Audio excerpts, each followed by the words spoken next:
You're listening to Turi Ryder's She Said What podcast. I'm Turi, along with Marci Persky.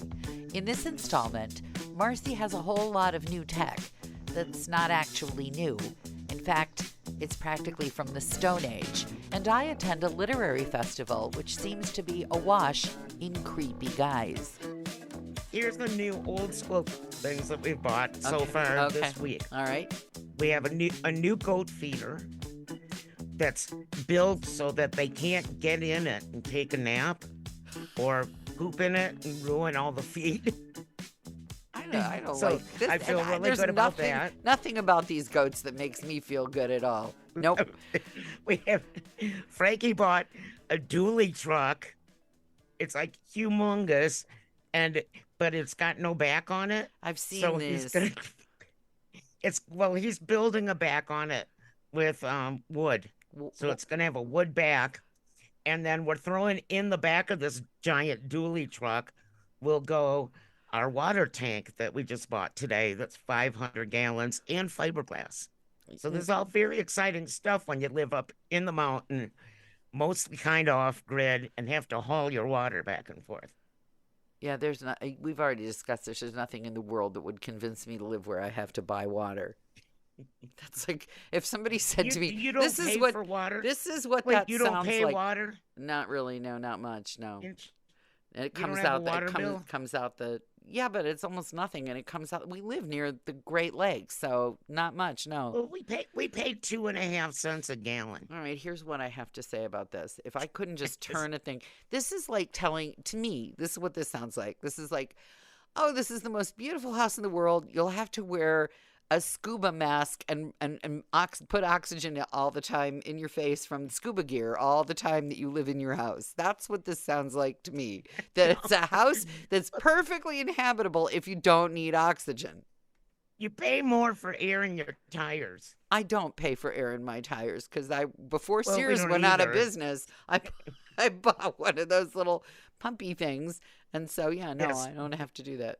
And you also have to buy dirt up here because we don't have any dirt. All y'all think you're so hip living off the grid, but We have lots of fresh air. We have the freshest air that money cannot buy up here because there's no industry. There's just trees and birds and elk and goats and dogs and cats. Give me that pitch a again. couple people. Yeah, give me the pitch again the next time a mouse very dies quiet. in the water dish for your goats. Give me that I pitch know. again.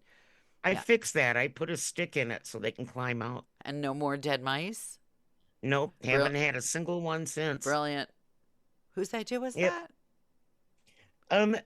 Actually, somebody who I went to go teach about goats told me that trick. Oh, brilliant. Absolutely Yeah. brilliant. So brilliant. It's a wonder that neither of us rocket scientists ever thought. I know. Yeah. So back to the microwave. Uh-huh. Not having one made me realize how many times a day I actually use it for just like weirdo stuff. And now I really, really miss it. And tonight is movie night at our house. And so we can't make microwave popcorn. I thought you said So you have the Eve one. went to the store. Yeah. And bought a bag of. Eve went to the store. No, she bought Jiffy Pop that you do over the stove. You know, the little metal pan thing. This is going to And then be it blows embarrassing up like for an this old-fashioned hairdryer. for the second podcast in a row. I'm going to do the commercial. Okay. Last week I ended up doing Earl Scheib, right? We paint any car. This week Oh, you're it's gonna do Jiffy Pop. Jiffy Pop, Jiffy Pop, the magic treat, as much fun to make as it is to eat. Oh God. Yeah, well, we're gonna be Jiffy Popping tonight. So if the house blows up, it was the Jiffy Pop. You've just reminded me of something. Jiffy Pop is another one of those things like potato buds where I thought you had to have some kind of gizmo or elaborate recipe to make it. Whereas it turns out you don't even need salt or oil to make popcorn. You just throw the stuff in a net thing and wave it over the fire for a while. I remember begging for Jiffy Pop. I really wanted Jiffy Pop, and my parents looked at me like I was insane. But until I was an adult, again, I thought Jiffy Pop was the only way that you could make popcorn other than going to a movie theater. And now I know. And we have a giant jar of it in our house at all times. Because when I fancy that I'm going to go on a diet, which is like, I don't know, every few months, I live on popcorn until I break all my teeth on the leftover kernels. And then I go, oh, this sucks. And I go back to eating chocolate again. It's either popcorn or chocolate. I'm an all or nothing Have you ever kind of tried girl. chocolate popcorn? No, that sounds actually pretty good. Yeah. Yeah, that sounds. Have you had I it? think you have to make it yourself. You have to What? melt chocolate and Oh. then pour popcorn into it and then stick it in the fridge. At least that's what I would think. One of the most dangerous things that anybody ever gave me was they were giving them away free when you bought a crock pot, or those little mini crock pots. And Oh, yeah. you could throw chocolate chips in there and just dunk any old thing you wanted. Fruit, nuts, marshmallows. So yeah, I locked it away. Well, I gave it away because it was really bad for me. yeah. Here, please, Yeah, please take I've this. done that with a few things, The, actually. I'm going to do that with a bunch of books. the little free library and the dead letter thing will save you from those 15 boxes of your father's old books. Speaking of books, I went to the Printers Row Lit Fest. Do you have experience dealing with creepy people? Yes. It may be the years of live appearances for radio stations, but apparently I have some awesome creepy people skills. Mm-hmm. Creepy guys in particular. And my publisher of my book, same name as the podcast, if you should ever want a copy, has a new author I really like. I got to know her a little bit, and she was speaking. And the panel was women who have survived in the sex industry. And she had a time in her life where things were not going well, and she had had a lot of trauma, and she ended up working in the sex industry. And they're all explaining their life stories and that they all had childhood trauma, and this is how they got into these occupations. At the end of this whole thing, this guy gets up at the question time and he says, "Did either of you get into the sex industry because of a need to feed a drug habit?" And I thought, oh, that's not good. This guy's not listening, and he has his own agenda. And they answered the question, no. So, okay, then it's the question time is over, and I come up to say, hi, here I am at your reading. And this guy comes up to her again, and he's going to pursue this agenda of his. He's an older guy. He's got slicked back hair. He's hunched over in a polo shirt with khaki pants and matching khaki orthopedic sneakers. And he says, so where did you work in the sex industry? And she looks at him and she says, Chicago, LA, London. And he says, oh, did you? And I get between him and this and my friend, and I say, why don't you buy the book? It's all in there. And he grudgingly backs away. And as soon as he's gone, the two panelists looked at each other and they said, we know this type. This is the type that doesn't pay. He didn't know how creepy he seemed. Like everybody else in the room, it was like someone had just sent a little shock. We like all sat up. We could feel the creepy vibe coming off him. The creepy vibe. It took you this long. It took you this long in life to figure out that like creepy guys always think that they're like the best. At They hiding. never know that they're creepy. They always think the creepiest guys always think that you are so lucky that they are speaking to you. I have never thought of it this way before. True, true, true.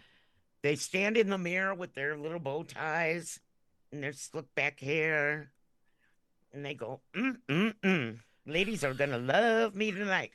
And then they just creep all over. I've never thought of it with the slick back hair and the bow tie. But what you said about how creepy guys never think that they seem creepy. No. Huh. The creepiest guys, it takes no effort to be creepy. They just have that creepy gene. If you'd asked me, I would have said the first time they ever realize that they're creepy is in the back of a squad car where they're saying, honestly, officers, this is my very first time. Now, the creepiest guys in the world to me ride the 147 bus at midnight from downtown Chicago to the north side. Well, things have changed. That used to be the bus that Red ran all line now, night. right? Now it's the red line, yeah, because it's air Yeah. conditioned and quieter, and yeah, the red line, back and forth on the red line. But yeah, I take your point. But see, those guys aren't even creepy so much. Those guys are just patently nuts and addicted to stuff. The creepy guys, There's the creepy ones that just look at you. no, Those not are like the this guy. creepy ones. This guy, I wouldn't have necessarily pegged him for creepy, except for the fact that he was at this panel where he didn't seem to have any reason to be surviving. Yeah. It was a resilience. It was a panel of women who've written memoirs about their life. Add the word sex in it. I guess. And there he was. And I wanted Here comes the creeps. I wanted to go up to him, but after he bought my friend's book, I wanted to go up to him and say, everyone in that room knew that you were a creep. We all can see it. You're not hiding anything from anybody. Won't you please just go away? Won't you just have your parts surgically removed so that they don't bother you in this way anymore? I don't Yeah. You know what? Yes. I mean, he could be one of those guys that it's a compliment to tell him he's a creep. Or all of a sudden a light bulb would go on over his head and say, maybe I'm not Joe Cool. Because, like I said, most of them are oblivious to how creepy they are. Well, what They is think they're interesting. Interesting. Yeah, he was interesting. I would find him interesting if he were already incarcerated. I don't think he's interesting while he's wandering around loose. I don't. I think he's like Taxi Driver weird. Ooh, that's Yeah. weird. Yeah, I think he's weird. Very, very weird. I mean, there's also the Eugene from Grease kind of creepy weird as well. I thought John that Travolta and the late, great Olivia Newton-John. No, I don't remember. Sorry. Yeah, it's too pop culture. Sorry. It just went right by me. For my hoity-toity friend. I'm For sorry. my little library friend, it's too high culture. Stop. You read books. You read all your father's classics do. before you decided to compost them, make them into mouse food. I still read books. Yeah, you do. They're not composted. They're just in the goat shed. Well, in boxes. And how long do you plastic think boxes? Those goats just ate their house? How long do you think it is before they want to read, Little Dorrit or something? They're still working on their shed. Or their house. So that your father's book collection will be dessert, then, is what you're saying. Nah, it's in plastic. It's in plastic. Someday I want to go in and go through all those boxes, but I'm afraid there's black widows in there. Probably. So how come your goats will eat their shed but not a plastic container? They don't like plastic? I guess not. I mean, they don't really speak English. And I don't understand what means. One day, they're going to eat those plastic bins and Anna Karenina while they're at it. Oh, I read that. What I'm waiting for, I have an app on my phone. Yeah. That converts my cat's meows into words. So I know that what he's telling me. So I'm waiting for that for goats. If you would like to develop one. Frankly, on my list of things I'd like to accomplish before I leave this mortal coil, no, there's no take it on TV. No room for it. Yeah, I know. There's your take next. It's a Shark Tank. Your next brilliant idea. Yet another path to being a millionaire that you are just going to have to undertake on your own. If you've made it this far, chances are you've been enjoying Turi Ryder's She Said What podcast, in which case you might also like my book, She Said What, A Life on the Air. You can find that at your neighborhood independent bookstore or on Amazon. Marci and I really appreciate your good reviews wherever you care to leave them. Your kind words help the podcast grow. Thanks.